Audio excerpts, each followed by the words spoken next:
وما بكم من نعمة فمن اللہ، تمہارے پاس جو بھی نعمت ہے وہ اللہ کی طرف سے ہے۔ ثم اذا مسکم الضر فالیہ تجأرون، پھر جب تمہیں کوئی مصیبت پہنچتی ہے تو تم اسی سے فریاد کرتے ہو۔ آج سورۃ النحل کی آیت نمبر 53 سے بیان ہے۔ وما بکم من نعمت فمن اللہ، تمہارے پاس جو بھی نعمت ہے وہ کس کی طرف سے ہے؟ وہ اللہ کی طرف سے ہے۔ جو بھی تمہارے پاس نعمت ہے۔ اب پچھلی آیات جو کل پرسوں چوتھ بیان ہوئی، اللہ تعالیٰ نے ارشاد فرمایا تھا کہ جو عقل مند آدمی ہے، عقل مند شخص ہے، وہ اللہ تعالیٰ کے علاوہ کسی اور سے نہیں ڈرتا، وہ صرف اللہ سے ڈرتا ہے، جو عقل مند آدمی ہے۔ اب ان آیتوں میں جو آج فرمایا جا رہا ہے وہ یہ ہے کہ عقل مند آدمی کی نشانی بھی یہی ہے کہ وہ شکر بھی اللہ تعالیٰ کا ہی ادا کرتا ہے۔ ایک تو یہ کہ جو پچھلی آیات گزریں کل پرسوں کے بیان میں کہ وہ اللہ کے سوا کسی سے نہیں ڈرتا، وہ اللہ سے ڈرتا ہے۔ جو اچھے نیک صالحین لوگ ہیں وہ خالق سے ڈرتے ہیں، مخلوق سے نہیں ڈرتے۔ اب آج یہ بات کہی جا رہی ہے کہ عقل مند آدمی پر یہ بھی ضروری ہے کہ وہ شکر کس کا ادا کرے؟ صرف اللہ کا شکر ادا کرے، کیونکہ شکر جو ہے یہ کس بات پر ادا کیا جاتا ہے؟ جب انسان کو کوئی نعمت حاصل ہوتی ہے تو نعمت کے بدلے میں وہ کیا کرتا ہے؟ اللہ کا شکر ادا کرتا ہے جن سے۔ اور انسان کو جو بھی نعمت ملی ہے، اصل حقیقت یہ ہے کہ وہ اس کو اللہ ہی کی طرف سے ملی ہے۔ انسان کو جو بھی نعمت ملی ہے وہ اللہ کی طرف سے ملی ہے۔ مثلاً آپ کے بدن میں جو طاقت ہے، آپ کے جسم میں جو صحت ہے، آپ سلامت ہیں، آپ کو اللہ نے مال عطا فرمایا، دولت عطا فرمائی۔ رزق حلال عطا فرمانا مال اور دولت کی صورت میں یہ بھی تو اللہ کی نعمت ہے نا۔ اور صحت مند جسم عطا فرمانا، صحیح آنکھیں عطا فرمانا جس سے آپ دیکھتے ہیں ورنہ نابینا لوگ بھی موجود ہیں، صحیح دل عطا فرمانا، صحیح گردے عطا فرمانا، صحیح جسم عطا فرمانا، جسم میں طاقت عطا فرمانا، توانائی عطا فرمانا، صحت مند جسم عطا فرمانا، مال اور دولت عطا فرمانا، ماں باپ جیسی نعمت عطا فرمانا، اولاد جیسی نعمت عطا فرمانا، ایمان کی نعمت عطا فرمانا، تو شکر کس پر کیا جاتا ہے؟ اس نعمت کے پر شکر کیا جاتا ہے۔ آپ کو کوئی بندہ اگر کوئی تحفہ دے تو آپ اس کا شکریہ ادا کرتے ہیں نا۔ آپ کا کوئی دوست آپ کے لیے کوئی کتاب لے کر آئے تحفے کے طور پر، آپ کو کوئی اور چیز گفٹ کر دے تو آپ اس کا شکریہ ادا کرتے ہیں نا۔ تو کہ کیوں آپ نے اس کا شکریہ ادا کیا؟ اسی لیے آپ نے اس کا شکریہ ادا کیا کہ آپ کو لگا کہ یار اس نے مجھے کوئی تحفہ نعمت عطا فرمائی ہے۔ تو یہ اللہ کی بارگاہ سے نعمتوں کی صورت میں عظیم تحفے ہیں جو اللہ تعالیٰ نے انسان کو ہزاروں نہیں لاکھوں اور کروڑوں ہر انسان کو نعمتیں عطا فرمائی ہیں کہ اگر صرف ان نعمتوں کا ہی ذکر کریں تو وہ کہاں سے کہاں بات چلی جاتی ہے۔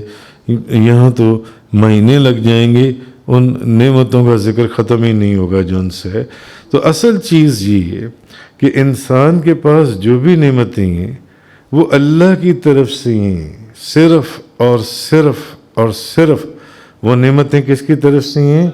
اللہ کی طرف سے ہیں۔ اور ساری کی ساری نعمتیں کس کے دست قدرت میں ہیں؟ اللہ کے دست قدرت میں، اللہ کے دست قدرت میں۔ تو جب بدن کسی بیماری میں مبتلا ہوتے ہیں یا کوئی عارضہ، کوئی تکلیف لاحق ہوتی ہے، یا عیش، عشرت، آرام، عزت، یہ بھی تو سب نعمتیں ہیں، ان میں کوئی کمی واقع ہوتی ہے، تو اس وقت جب مثلاً بیماری آ جائے، جسم میں طاقت نہ رہے، جسم خوبصورت نہ رہے، جسم میں توانائی نہ رہے، یا مال دولت نہ رہے، تو اس وقت آپ کیا کرتے ہیں؟ آپ کس سے دعا کرتے ہیں؟ آپ کس سے عرض کرتے ہیں؟ اسی لیے آپ اس سے عرض کرتے ہیں کیونکہ آپ کو معلوم ہے یہ ساری نعمتیں مجھے کس نے عطا فرمائی ہیں؟ صرف اللہ نے عطا فرمائی ہیں۔ آپ اس سے مدد طلب کرتے ہیں، اور وہ اس لیے مدد طلب کرتے ہیں تاکہ آپ کو وہ نعمتیں دوبارہ عطا فرما دے، یا جس مصیبت یا تکلیف یا جس نعمت میں کمی واقع ہوئی ہے اس مصیبت میں سے آپ کو جن سے نکال دے اللہ تبارک و تعالی۔ اب شکر کس چیز کے اوپر ادا کیا جاتا ہے؟ نعمت کے اوپر، نعمت کے اوپر جن سے۔ تو حضرت ابو ہریرہ رضی اللہ تعالی عنہ فرماتے ہیں شکر کتنا ضروری ہے۔ شکر ایک تو ہے اللہ کا شکر ادا کرنا، اور ایک ہے انسان کا شکر ادا کرنا، بندوں کا شکر ادا کرنا جون سے۔ حضرت ابو ہریرہ رضی اللہ تعالی عنہ فرماتے ہیں، سنن ابو داؤد شریف کی حدیث ہے کہ نبی کریم صلی اللہ علیہ وسلم نے فرمایا جو بندہ لوگوں کا شکر ادا نہیں کرتا وہ اللہ کا بھی شکر ادا نہیں کر سکتا۔ جو بندوں کا شکر گزار نہیں ہے، کہ اگر کوئی آپ کے اوپر کوئی احسان کرے اور آپ اس کے احسان کو تسلیم نہ کریں، آپ اس کا شکر ادا نہ کریں، نبی کریم صلی اللہ علیہ وسلم نے فرمایا حالانکہ بندوں کی عطا کردہ جو نعمتیں یا انعام ہیں وہ تو مجاز میں ہیں، حقیقی نعمتیں اور انعام عطا فرمانے والا کون ہے؟ اللہ تبارک و تعالی۔ مگر اس کے باوجود نبی کریم صلی اللہ علیہ وسلم نے کیا فرمایا کہ جو بندہ لوگوں کا شکر ادا نہیں کرتا وہ اللہ کا بھی شکر گزار نہیں ہے جن سے۔ تو حضرت عائشہ صدیقہ طیبہ طاہرہ زاہدہ عابدہ رضی اللہ تعالی عنہا آپ فرماتی ہیں کہ نبی کریم صلی اللہ علیہ وسلم نے فرمایا جس بندے کو اللہ کوئی نعمت عطا فرمائے، اللہ جس بندے کو کوئی نعمت عطا فرمائے، اور اب آپ یہ حدیث سنیں، کمال کہ اللہ تعالیٰ جس بندے کو کوئی نعمت عطا فرمائے جو ان سے، اور اس کو یہ یقین ہو کہ یہ نعمت اس کو کس کی طرف سے ملی ہے؟ اللہ کی طرف سے۔ ابھی اس نے اللہ کا شکر ادا بظاہر الفاظ کی صورت میں نہیں کیا، ابھی اس نے اللہ کا شکر ادا نہیں کیا، مگر اگر کسی بندے کو کوئی نعمت، آپ کو صحت عطا فرمائی، ہاں کسی کو گھر عطا فرمایا، کسی نے نئی گاڑی خرید لی اس کو گاڑی عطا فرمائی، اب بندہ نبی کریم صلی اللہ علیہ وسلم فرماتے ہیں، یعنی بتانے کا مقصد یہ ہے آپ سرکار کا کہ ابھی اس نے اپنی زبان سے شکر ادا نہیں کیا، مگر وہ بندہ جو ان سے اس کے دل میں یہ یقین پیدا ہو، اس کے دل میں یہ یقین ہو کہ یہ جو میں نے گاڑی لی ہے نہیں، یہ جو مجھے گھر اللہ نے، یہ جو گھر مجھے ملا ہے، یہ جو مجھے سے یہ مجھے اللہ نے عطا فرمائی ہے، اس کے اوپر اس کا یقین ہو کہ یہ مجھے اللہ نے عطا، یہ نہ ہو کہ یہ میری محنت سے میں نے لیا ہے، یہ میں نے محنت کر کے جو پیسے کمائے تھے میں نے اس سے خریدا ہے، نہیں، یہ مجھے اللہ نے عطا فرمائے، پیسوں کی تو کوئی وقت ہی نہیں ہے، میری نعمت کی میری محنت کی تو کوئی اوقات ہی نہیں ہے، یہ مجھے اللہ نے عطا فرمائے۔ نبی پاک صلی اللہ علیہ وسلم فرماتے ہیں ابھی اس کے دل میں یعنی صرف یہ یقین آ جائے کہ یہ نعمت مجھے اللہ نے عطا فرمائی ہے، تو اللہ تعالیٰ اس بات پر ہی اس کا شکر لکھ لیتا ہے، صرف اس بات پر اس کا شکر لکھ لیتا ہے کہ یہ بندہ میرا شکر گزار ہے، یہ بندہ میرا شکر گزار ہے۔ اور اللہ کو جس بندے کے متعلق یہ علم ہو کہ ایک بندے نے گناہ کیا، ایک شخص نے گناہ کا کام کیا، اور اللہ کو اللہ کے علم میں ہے کہ بعض لوگ گناہ کر کے ندامت محسوس کرتے ہیں اور بعض لوگ گناہ کر کے تکبر اور غرور میں اور چلے جاتے ہیں، کوئی ندامت نہیں، کوئی شرم نہیں، کوئی حیا نہیں۔ بعض لوگ گناہ کر کے ندامت، شرم، حیا محسوس کرتے ہیں۔ نبی کریم صلی اللہ علیہ وسلم نے فرمایا کہ ایک بندہ یعنی جس نے گناہ کیا اور اللہ کو پتہ ہے کہ یہ اپنے گناہ پر نادم ہوا ہے، تو اللہ تعالیٰ اس کی معافی مانگنے سے پہلے اس کو بخش دیتا ہے۔ کتنا رحیم، کتنا کریم ہے وہ اللہ کے۔ حضور نے فرمایا اللہ کو جس بندے کے متعلق یہ علم ہو کہ وہ گناہ پر نادم ہوا ہے، اپنے گناہ پر اس کو شرم ہے، تو اس کے استغفار کرنے سے پہلے اللہ تعالیٰ اس کو بخش دیتا ہے۔ ابھی تو اس بندے نے استغفار ہی نہیں کی، ابھی تو اس نے اللہ سے معافی ہی نہیں مانگی۔ بتائیے کیا اللہ کے رحم اور اللہ کے کرم کی وسعتوں کے سمندروں کی گہرائی میں کوئی پہنچ سکتا ہے؟ قطعاً بھی نہیں، قطعاً بھی نہیں۔ اور جو شخص، اسی حدیث کے آگے الفاظ ہیں، جو شخص کسی کپڑے کو 1 دینار کا خریدے، کوئی کپڑا خریدے اور اس کو پہنے، اس کپڑے کو پہنتے ہوئے اللہ کی حمد کرے کہ الحمدللہ رب العالمین، فار ایگزامپل الحمدللہ رب العالمین، یا کسی بھی صورت میں اللہ کی حمد کرے، تو ابھی وہ کپڑا اس کے گھٹنوں تک نہیں پہنچتا کہ اس کو بھی اللہ تعالیٰ معاف کر دیتا ہے، فقط اپنی تعریف کے اوپر کہ اس نے اللہ کا شکر ادا کیا کہ یہ کپڑا اس نے مجھے عطا فرمایا۔ ایک کپڑا خریدا، اس نے پہنا، پہنتے ہوئے اس نے اللہ کی حمد بیان کی، ابھی وہ کپڑا اس کے گھٹنوں تک نہیں پہنچتا، نبی پاک صلی اللہ علیہ وسلم نے فرمایا اللہ اس کو معاف کر دیتا ہے۔ اور ایک بندہ گناہ کرتا ہے اور گناہ کرنے کے بعد اس کے اندر حیا، شرم، ندامت آتی ہے، تو اللہ تعالیٰ اس کے معافی مانگنے سے پہلے اس کو معاف کر دیتا ہے جو ان سے ہے۔ تو نبی کریم صلی اللہ علیہ وسلم نے فرمایا کہ جس بندے کو کوئی نعمت اللہ تعالیٰ عطا فرمائے اور اس کو یہ یقین ہو کہ یہ نعمت اللہ کی طرف سے ہے، تو اللہ اس کا شکر پہلے ہی لکھ لیتا ہے جان سے، اللہ اس کا شکر لکھ لیتا ہے کہ یہ بندہ شکر گزاروں میں سے ہے۔ تو قرآن کریم کے اندر سورہ ابراہیم کے اندر غالباً آیت نمبر 7 اس میں ہے وَإِذْ تَعَذَّنَ رَبُّكُمْ لَئِن شَكَرْتُمْ لَأَزِيدَنَّكُمْ وَلَئِن كَفَرْتُمْ إِنَّ عَذَابِي لَشَدِيدٌ۔ اور یاد کرو جب تمہارے رب نے آگاہ کر دیا تھا کہ اگر تم نے شکر کیا تو میں ضرور تم کو زیادہ نعمت دوں گا۔ اب ایک بات یہ ہے، ایک بات یاد رکھ لیں، جو بندہ چاہتا ہے نا کہ اللہ نے جو میرے اوپر انعام کیا ہے، اللہ نے جو مجھے نعمت دی ہے، اب یہ قرآن ہے، اللہ کا کلام ہے، جو بندہ یہ چاہتا ہے کہ اللہ نے مجھے جو نعمت دی ہے اس میں کمی نہ ہو بلکہ اس میں زیادتی ہو، اس میں زیادتی ہو، اللہ نے اس کو صحت دی ہے، اس صحت میں اور برکت ہو، اللہ نے اس کو مال دیا ہے، اس میں اور برکت ہو، اللہ نے اس کو گھر دیا ہے، اس میں اور برکت ہو، اللہ نے اس کو گاڑی دی ہے، اس میں اور برکت ہو۔ اب یہ قرآن ہے، اللہ کا کلام ہے کہ جو بندہ، اللہ پاک نے فرمایا کہ میری دی ہوئی نعمت کے اوپر میرا شکر ادا کرے گا، میں اس کی اس نعمت کو بڑھا دوں گا، میں اس کی اس نعمت کو بڑھا دوں گا، میں اس کی اس نعمت کو زیادہ کر دوں گا، میں زیادہ وہ نعمت عطا فرماؤں گا جس بندے نے میری دی ہوئی نعمت کے اوپر میرا شکر ادا کیا۔ بڑا ہی آسان نسخہ اللہ نے عطا فرمایا، اپنی نعمتوں کو، اپنی صحت کو، اپنے مال دولت اہل و عیال کو گھر بار کو قائم رکھنے اور اس میں برکت اور اس میں زیادتی کرنے کے لیے بڑا ہی کمال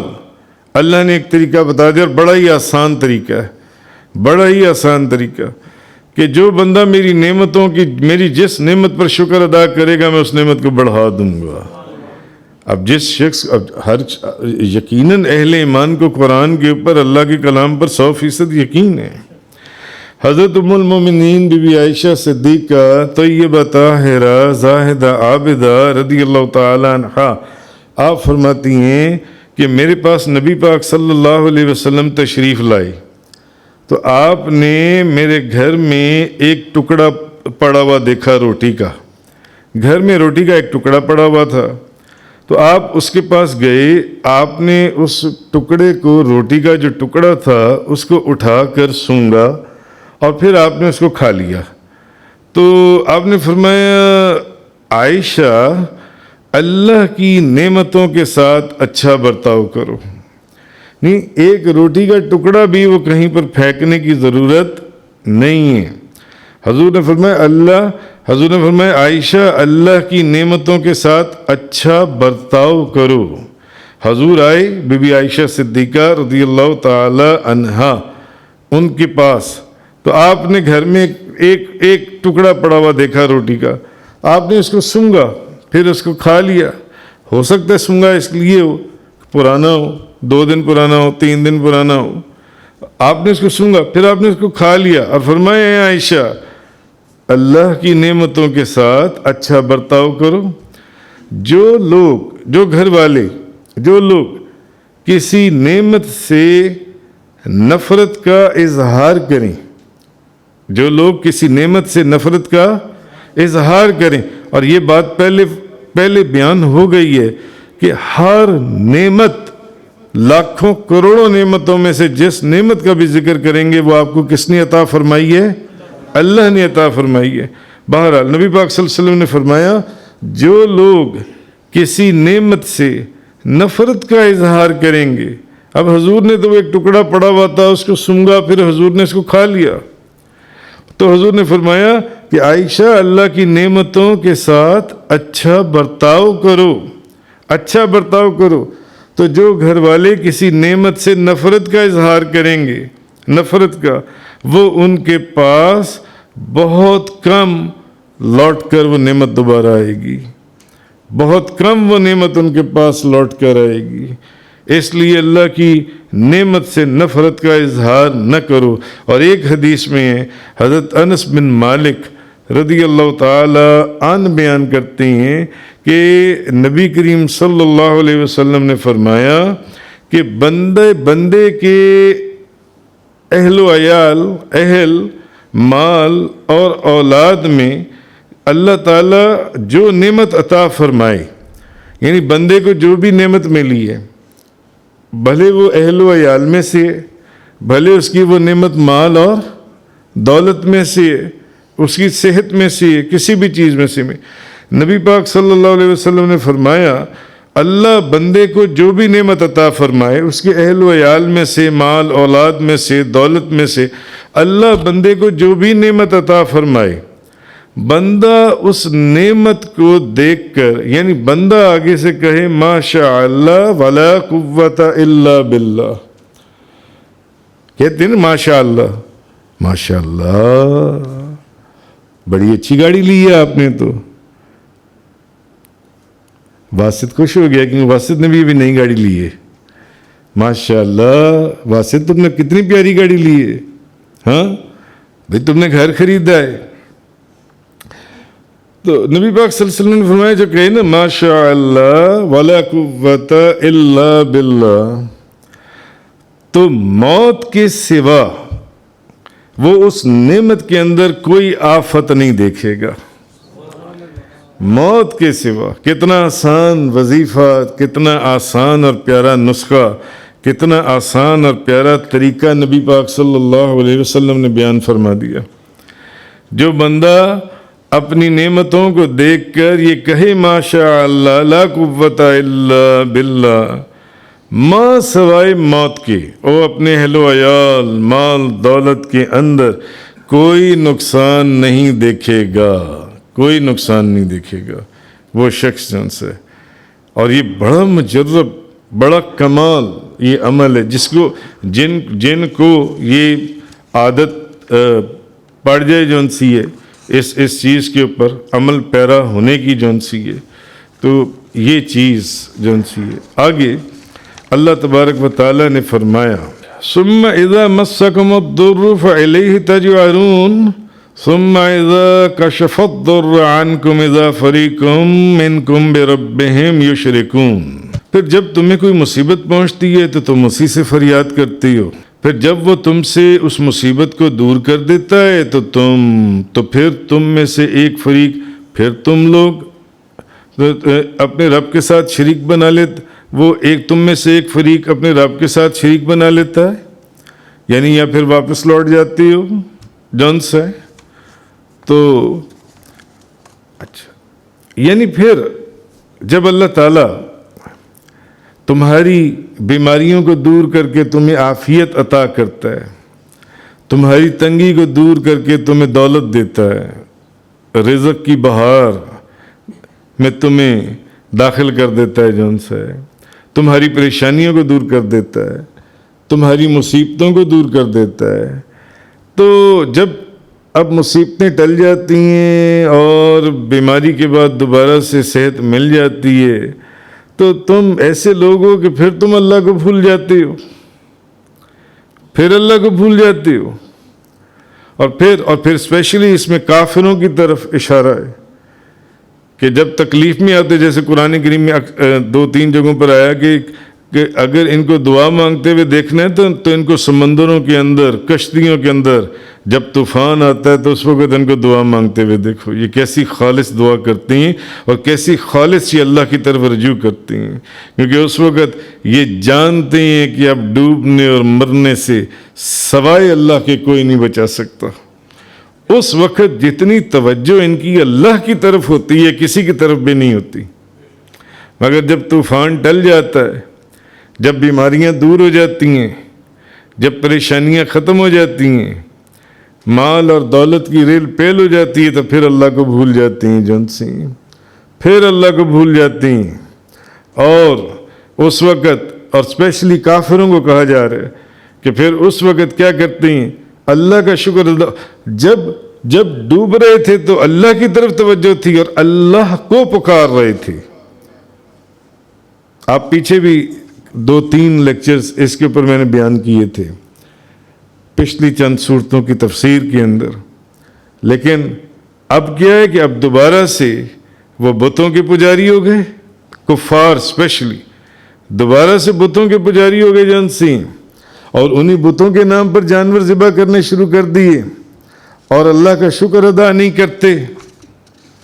جس نے ان کی مشکلات دور کر کے انہیں آسانیاں عطا فرمائی ہیں، آسانیاں عطا فرمائی ہیں. آگے فرمایا لِيَكْفُرُوا بِمَا آتَيْنَاهُمْ فَتَمَتَّعُوا فَسَوْفَ تَعْلَمُونَ، تاکہ وہ ہماری دی ہوئی نعمتوں کی ناشکری کریں، سو تم عارضی فائدہ اٹھا لو، پھر تم عنقریب جان لو گے کہ کیا ہونے والا ہے جن سے. وَيَجْعَلُونَ لِمَا لَا يَعْلَمُونَ نَصِيبًا مِّمَّا رَزَقْنَاهُمْ تَاللَّهِ لَتُسْأَلُنَّ عَمَّا كُنتُمْ تَفْتَرُونَ. اور وہ ہماری دی ہوئی چیزوں میں سے ان کا حصہ مقرر کرتی ہیں جن کو وہ جانتے ہی نہیں. تم جو کچھ افطرا کرتے ہو، اللہ کی قسم تم سے اس کے متعلق ضرور پوچھا جائے گا. ان قریب، وقت بہت کم ہے، تمہیں پتہ چل جائے گا جو کچھ تم سے پوچھا جائے گا. خیر، آگے فرمایا تاکہ وہ ہماری دی ہوئی نعمتوں کی ناشکری کریں. تو امام فخر الدین رازی رحمۃ اللہ علیہ فرماتے ہیں کہ اصل میں مطلب یہ ہے کہ لوگوں نے مصیبت دور کرنے میں، اب اس میں کفار کو بھی خطاب ہے، کفار کو بھی کہا جا رہا ہے، اللہ کا شریک ٹھہرایا. اور شریک ٹھہرانے سے اصل میں ان کا مقصد یہ تھا، وہ چاہتے یہ تھے کہ وہ ان نعمتوں کے اللہ کی طرف سے ہونے کا انکار کریں، اور جن بتوں کو وہ پوجتے تھے یا جن بتوں کے اوپر وہ قربانیاں اور چڑھاوے چڑھاتے تھے، ان کا کہنے کا مقصد یہ تھا کہ یہ تو ساری نعمتیں ہمیں ہمارے بتوں کی طرف سے ملی ہیں جو ان سی ہیں۔ تو دنیا میں ایسے بے شمار لوگوں کی تعداد جو ان سی ہیں موجود ہے کہ جب ان کے مرض کی تکلیف بڑھتی ہے تو میں نے جیسے پہلے عرض کیا تو وہ اللہ کی بارگاہ میں روتے ہیں اور گڑ گڑاتے ہیں اور اس تکلیف کے دور کرنے کے لیے دعائیں مانگتی ہیں، اور جب اللہ تعالیٰ ان کی اس مصیبت کو دور کر دیتا ہے، اس تکلیف کو دور کر دیتا ہے، یا جس بیماری میں وہ مبتلا ہیں، جس بیماری میں ایک بندہ کینسر کی بیماری میں مبتلا ہے، کسی کے کڈنی فیلئر ہو گیا، کسی کو بلڈ پریشر شوٹ کر گیا، بیماری قابو میں نہیں آ رہی جن سی ہے۔ اچھا، جب اللہ تعالیٰ ان کو اس تکلیف کو دور فرما دیتا ہے، اس بیماری کو دور فرما دیتا ہے، تو پھر ان کے منہ سے کیا نکلتا ہے کہ یہ تو فلاں ڈاکٹر سے میں نے علاج کروایا تھا تو اس لیے مجھے آرام آ گیا، اس ڈاکٹر نے مجھے فلاں دوائی دی تھی تو اس دوائی سے مجھے آرام آیا ہے جن سے۔ آپ فرماتے ہیں قرآن کی تفسیر کے اندر، حالانکہ الذی خلقنی فہو یہدین، اللہ ہی ہے جس نے مجھے پیدا کیا، وہی مجھے ہدایت دیتا ہے جی۔ اور ایک جگہ کیا آتا ہے، وَإِذَا مَرِضْتُ فَهُوَ یشفین، جب میں بیمار ہوتا ہوں، قرآن ہے نا، تو مجھے شفا کون دیتا ہے؟ اللہ دیتا ہے۔ اللہ شفا دینے والا اللہ ہے، اس بیماری سے محفوظ رکھنے والا، اس بیماری سے صحت اور تندرستی دینے والا وہ اللہ ہے، وہ ڈاکٹر نہیں ہے، وہ میڈیسن نہیں ہے جو ڈاکٹر نے آپ کو لکھ کے دیے، یہ تو سب اسباب اور بہانے ہیں۔ صحت اور تندرستی تو وہ دے رہا ہے، اس بیماری کو تو وہ دور کر رہا ہے۔ تو امام فخر الدین رازی رحمۃ اللہ علیہ فرماتے ہیں، تو بعض لوگ ایسے ہیں جب ان کی تکلیف جب تکلیف میں ہوتے ہیں تو اس وقت سارا دن ساری رات جب وہ بیماری کنٹرول میں نہیں آ رہی ہوتی تو اس وقت صرف اللہ اللہ اللہ ہی کر رہے ہوتے ہیں، اور جب بیماری ٹھیک ہو جاتی ہے کسی کے پاس بیٹھتے ہیں تو کیا کہ میں فلانی ڈاکٹر کے پاس گیا تھا، اس ڈاکٹر کی وجہ سے مجھے آرام آ گیا، اس نے مجھے یہ میڈیسن دی تھی، اس میڈیسن کی وجہ سے مجھے یہ آرام آیا۔ گو کہ مجاز میں ان چیزوں کو ڈاکٹر یا میڈیسن کی طرف منسوب کرنا کوئی گناہ نہیں ہے، مگر توکل کے خلاف ہے۔ اگر حقیقت دیکھیں تو شفا اور تندرستی اور صحت دینے والا اللہ ہے، اس وقت بھی یہی بولنا چاہیے کہ مجھے اللہ نے صحت عطا فرمائی ہے۔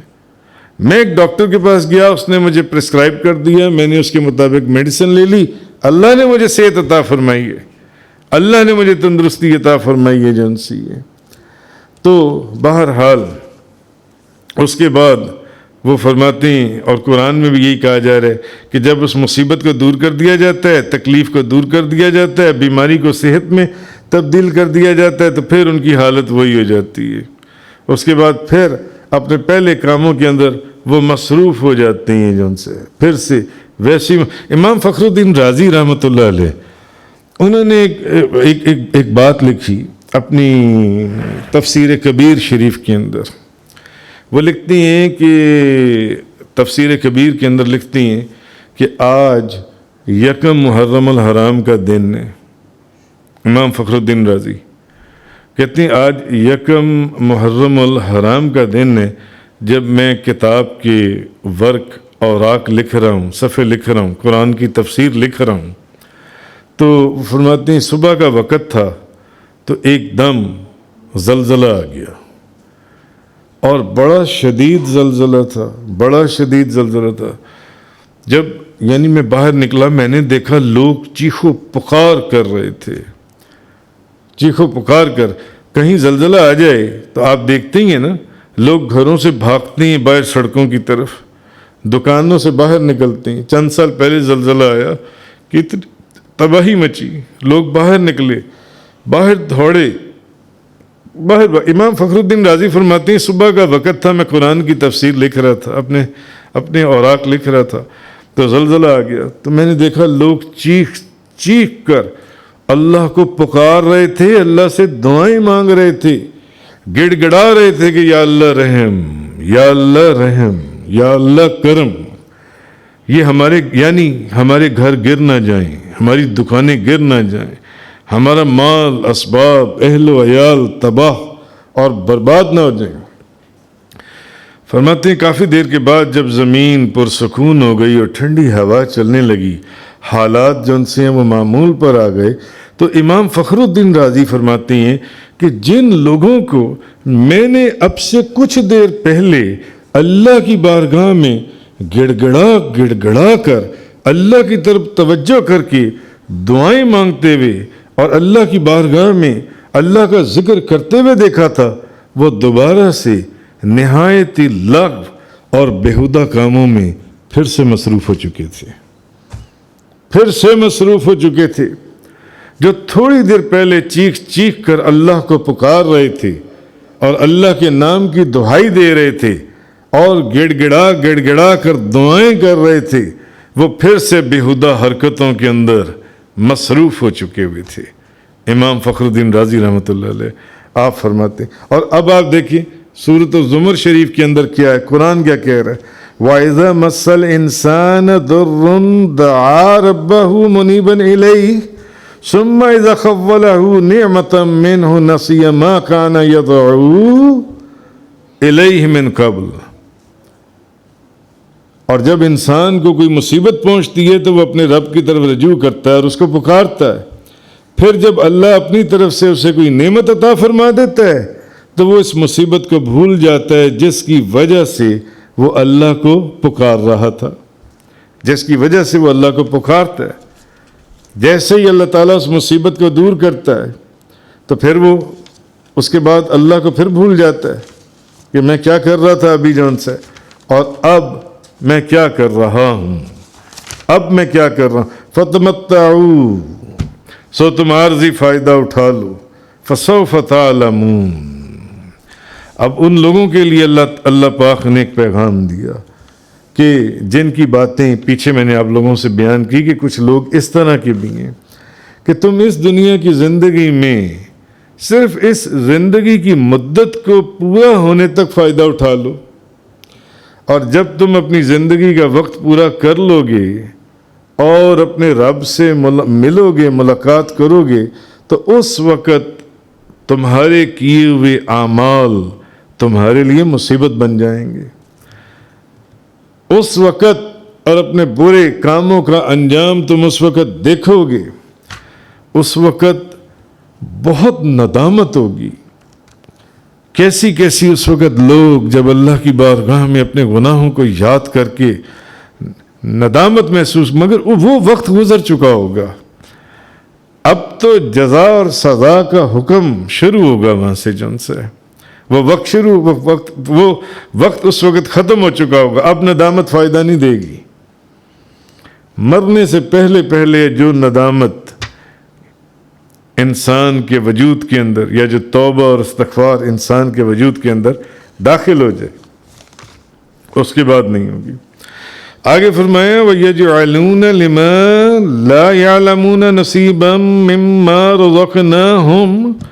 اور وہ ہماری دی ہوئی چیزوں میں سے ان کا حصہ مقرر کرتے ہیں جن کو وہ جانتے ہی نہیں. تَاللَّهِ لَتُسْأَلُنَّ عَمَّا كُنتُمْ تَفْتَرُونَ، تو تم جو کچھ افطرا کرتے ہو اللہ کی قسم تم سے اس کے متعلق ضرور پوچھا جائے گا. اب مشرکین کو ڈائریکٹ خطاب ہے کہ اللہ تعالیٰ نے ان کو جو فصلیں عطا کیں، جو جانور عطا کیے، جو مال دولت عطا کیا، وہ ان میں سے اپنے، یا پیچھے بھی کچھ بیان تفسیروں کے آپ تفسیر کے اندر پڑھ آئے ہیں درس قرآن کے اندر، کہ وہ اپنے بتوں کے لیے حصہ نکالا کرتے تھے، بتوں کا حصہ نکالتے تھے، جن بتوں کو وہ معبود کہتے تھے، اور ان کے بارے میں ان کا عقیدہ یہ تھا کہ یہ ہمیں فائدہ پہنچاتے ہیں. جب ہم ان کا حصہ نکالتے ہیں جن بتوں کو، پتھر کے بتوں کو انہوں نے خود سے تراش کر ان کو سجدہ کرتے تھے جن سے، تو یہ وہ بت ہیں جو اصل میں اللہ کی بارگاہ میں ان کی مدد کریں گے۔ یہ جو مرضی ظلم کریں، یہ جو مرضی گناہ کریں، وہ جو پتھر کے بت ہیں جن کو یہ پوجتے تھے اور اپنے ہاتھ سے تراشتے تھے اور مورتیاں بناتے تھے اور ان کو سجدے کرتے تھے، یہ اللہ سے ان کو بخشوائیں گے، یہ اللہ کے آگے ان کی شفاعت کریں گے۔ حالانکہ کیا بت یہ کام کر سکتے تھے؟ نہ کر سکتے ہیں۔ پتھر نے کسی کو کیا نفع دینا ہے یا کیا فائدہ پہنچانا ہے جو ان سے ہے؟ تو اللہ تعالیٰ نے، یہ وہ مقام ہے جہاں پر اپنی ذات کی قسم کھاتے ہوئے اللہ نے کہا کہ اللہ کی قسم، لوگوں کو کہا کہ تم سے اس کے متعلق ضرور سوال ہوگا اور ضرور تم سے بات ہوگی، جو تم بتوں کو معبود اور قرب کے لائق سمجھتے ہو، اور بت پرستی کو تم کہتے ہو کہ یہ خدا کا حکم ہے کہ یہ بت جو ان سے خدا کے اسسٹنٹ ہیں جو تمہیں خدا کے آگے سفارش کر کے تمہیں بخشوائیں گے، تم اللہ پر جھوٹ مانتے ہو، صرف اور صرف تم اللہ پر جھوٹ مانتے ہو۔ وآخر دعوانا ان الحمد للہ رب العالمین۔ تفسیر قرآن کا یہ لیکچر انگلش میں سننے کے لیے براہ کرم ڈسکرپشن میں موجود لنک پر کلک کریں۔